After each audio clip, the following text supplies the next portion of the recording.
and the programming locks people into a specific frame of reference. How do we deal with these issues? How do we do? What do we do? And Zeitgeist Addendum was an attempt at answering that question. After Zeitgeist 1 was released, it got into the hands of Jacques and Roxanne, and after reading Jacques' book, which they sent me, I realized that this was really important information. I realized that even I was backwards on a lot of issues that needed to be corrected. And in order to get society in line, we have to think about the fundamental problems. This was something that I was attempting to do in part. I had a notion of, but it wasn't until I met Jacques Fresco that the lens became focused. It was like all these things that I sort of had an inkling of. Jacques' experience, life experience, what he had talked about for song, just focused me in the right direction as far as I'm concerned. So I made a whole section with them in Zeitgeist Addendum, and that's how it took off. Anyone that chooses to challenge establishment orthodoxies, traditional worldviews, not to mention the system that we live in, sets themselves up for venomous attacks. I'm well aware of this. If you look back at the history of anyone that has chosen to challenge the establishment, it's a very dark history.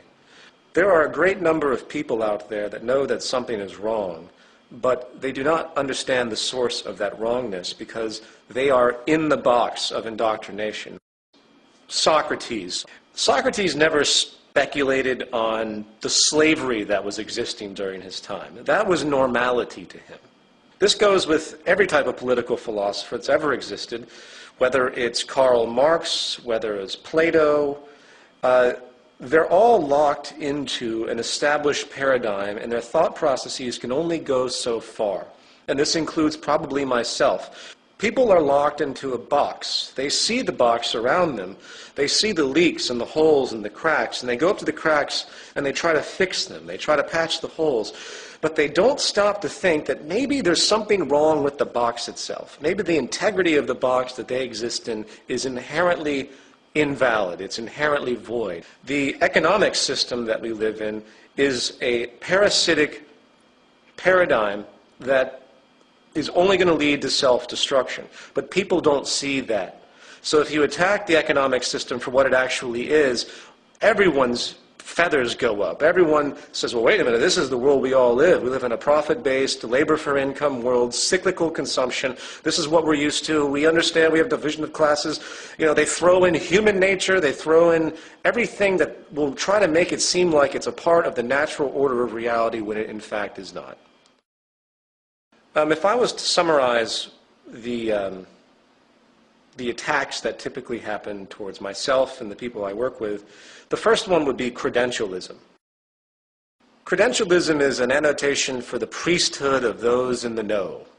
Now, bear in mind, this is a gradient of relevance. Obviously, I'm not going to go to a doctor, if I can help it, that has absolutely no credentials in the surgery that I might need performed.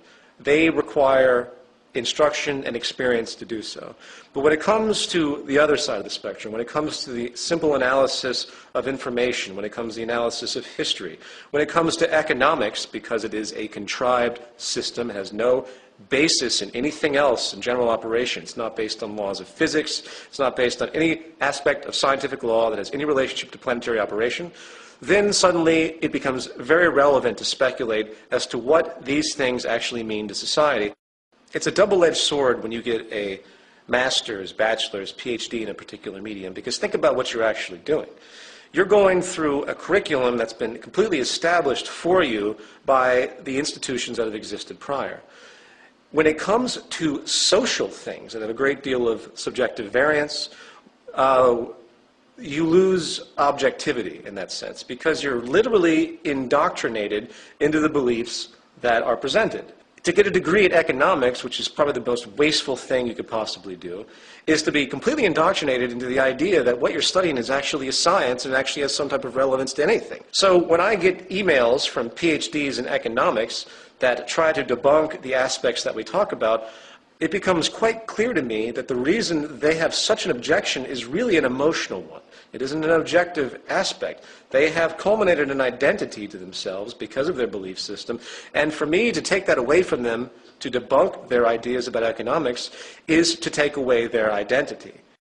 It's easy to point out that some of the greatest minds that have contributed some of the most powerful inventions to our world have come from non-establishment institutions, have worked on their own. They've done their own study. They've guided their own direction of information. They didn't just sit in a classroom and take in the rote information, do the step-by-step processes as oriented by the establishment, and then grab their diploma and degree, and hey, now I'm an expert in a given field. The most tremendous minds, the most tremendous contributions comes from those that are outside of the box. I don't even need to give examples of that to make that known. So, back to my point, when it comes to social theory, if you will, credentialism I give zero weight to. Academia is a detriment to advancing social progress. Another form of attack simply comes from the cultural nuance, comes from the social programming, what we call the self-appointed guardians of the status quo. People that are suffering in the system just like anyone else, but their social identification is so powerful, they are so locked into the box, that they find it infuriating to think that what they're living is actually wrong, paradoxically. I get this all the time from people.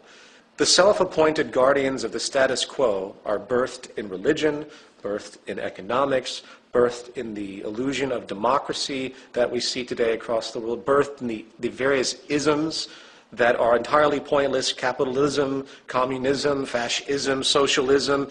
You have the priesthood of the monetary system, the capitalists, if you will. You can give it that rhetoric. I don't use that word.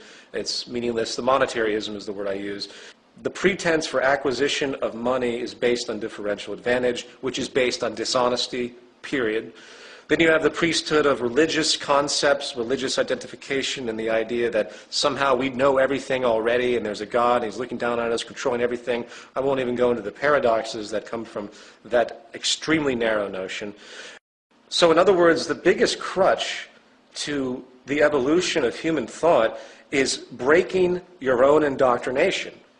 It's very, very difficult to overcome emotional elements that have become so ingrained in you that you have an immediate reaction, an immediate suffering and pain when anything interferes with that. And it's a very, very complex problem. But I'll say it again. We have to learn how to identify and break our own indoctrination if we expect to move forward at all as a civilization.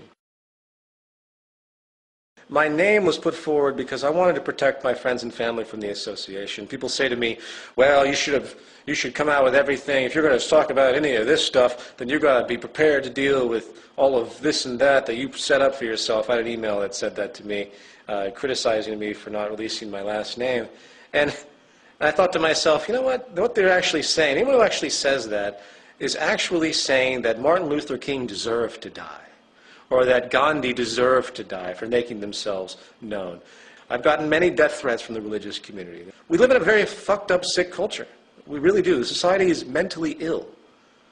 To be normal is to be messed up in this culture. So my name, Peter Joseph, at what point does my identity become absolutely transparent? Should I give people my social security number? Should I give them my tax returns? And just to throw it in there are plenty of people throughout history that have gone by their first and middle name, excluding their last name from their general communication and walks in their society, just like people often use their middle name and their last name. Those that have something against me for the things that I talk about want to find anything they can to try and to make me look like I'm hiding something or I have ulterior motives, and I expect that. But, whatever. It doesn't mean anything to me. I go by Peter Joseph. People can call me whatever the hell they want to call me. I'm constantly interacting, putting myself out there. I have nothing to hide. And even if someone finds out my real identity, where I live, who my parents are, who everyone in my friends are, it's not going to change a damn thing. The unfortunate reality is that I am given a controversial title, and people do have a lot of problems with me of a more traditional-minded upbringing. And I don't like to see other people suffer because of what I do. But most of my friends and family are very much aware, and they accept this. So this is something that I just deal with. Anyone who thinks that I do what I do for notoriety reasons or monetary reasons or anything associated with self-interest has a lot to learn. First of all, I operate the movement site, and the movement